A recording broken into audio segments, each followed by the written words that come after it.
Litmus एक widely used natural acid base indicator यानी कि पीएच इंडिकेटर है, जिसका उपयोग सॉल्यूशन के एसिडिक या बेसिक नेचर को पहचानने के लिए किया जाता है। यह लेबोरेटरी और बेसिक केमिस्ट्री एक्सपेरिमेंट में सबसे पुराने और कॉमन इंडिकेटर में से एक है।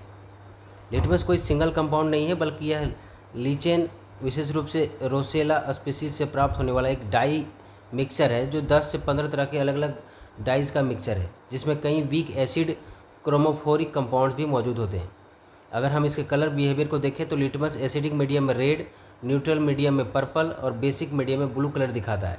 इसका कलर चेंज लगभग pH 4.5 से 8.3 के बीच होता है, जो इसका ट्रांजिशन रेंज भी माना जाता है। लेकिन सवाल उठता है कि लिटमस आखिर रंग बदलता क्यों है और इसके पीछे क्या मैकेनिज्म काम करता है। इसका आंसर समझने के लिए आपको एसिड बेस इक्विलिब्रियम और मॉलिक्यूलर स्ट्रक्चर के कंसेप्ट को समझना होगा। लिटमस डाइज को एक वीक एसिड की तरह रिप्रेजेंट किया जाता है, जो पानी में डिसोसिएट होकर के दो फॉर्म में एग्जिस्ट करता है। पहला प्रोटोनेटेड फॉर्म, दूसरा डी प्रोटोनेटेड फॉर्म। चूँकि यह वीक एसिड है तो पानी में घुलने के बाद H+ आयंस देगा और डी प्रोटोनेट हो जाएगा।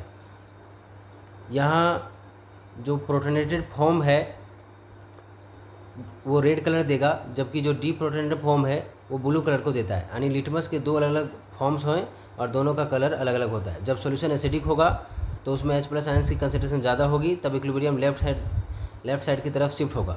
इसका मतलब प्रोटोनेटेड फॉर्म यानी कि HIN डोमिनेट करता है और सॉल्यूशन रेड कलर हो जाता है। इस स्थिति में मॉलिक्यूल का इंटरनल स्ट्रक्चर ऐसा होता है कि लाइट एब्जॉर्प्शन का पैटर्न बदल जाता है और हमें रेड कलर दिखाई देता है। दूसरी तरफ जब सॉल्यूशन बेसिक होगा, H+ आयंस कम होंगे, OH- आयंस ज़्यादा होंगे, तब इक्विलिब्रियम राइट साइड शिफ्ट हो जाएगा। इस स्थिति में डी प्रोटोनेटेड फॉर्म यानी कि IN- डोमिनेट करेगा, इंडिकेटर माइनस डोमिनेट करेगा और सॉल्यूशन ब्लू कलर में दिखाई देगा। इस फॉर्म में इलेक्ट्रॉन डीलोकलाइजेशन बढ़ जाता है, जिससे कंजुगेशन बढ़ती है और लाइट एब्जॉर्प्शन की वेवलेंथ बदल जाती है, जिस कारण से ब्लू कलर दिखाई देता है।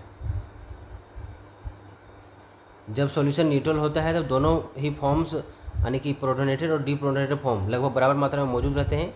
इस वजह से दोनों कलर्स मिक्स होकर हमें पर्पल कलर दिखाई देता है। अब बात करते हैं कि इसका ट्रांजिशन रेंज 4.5 से 8.3 ही क्यों होता है। इसका कारण यह है कि किसी pH रेंज में प्रोटोनेटेड फॉर्म और डी प्रोटोनेटेड फॉर्म दोनों फॉर्म जो हैं सिग्निफिकेंट मात्रा में मौजूद रहते हैं, जिससे इक्विलिब्रियम जो है pH के प्रति बहुत ज़्यादा सेंसिटिव हो जाता है और कलर चेंज क्लियरली दिखाई देता है। बहुत अच्छा और उपयोगी इंडिकेटर है, लेकिन कुछ इसके लिमिटेशन भी हैं। यह एग्जैक्ट pH नहीं बताता है, बल्कि यह सिर्फ बताता है कि सॉल्यूशन एसिडिक है या बेसिक है। इस कलर चेंज का बहुत सारा नहीं होता है, इसलिए टाइट्रेशन में इसका उपयोग नहीं कर पाते हैं।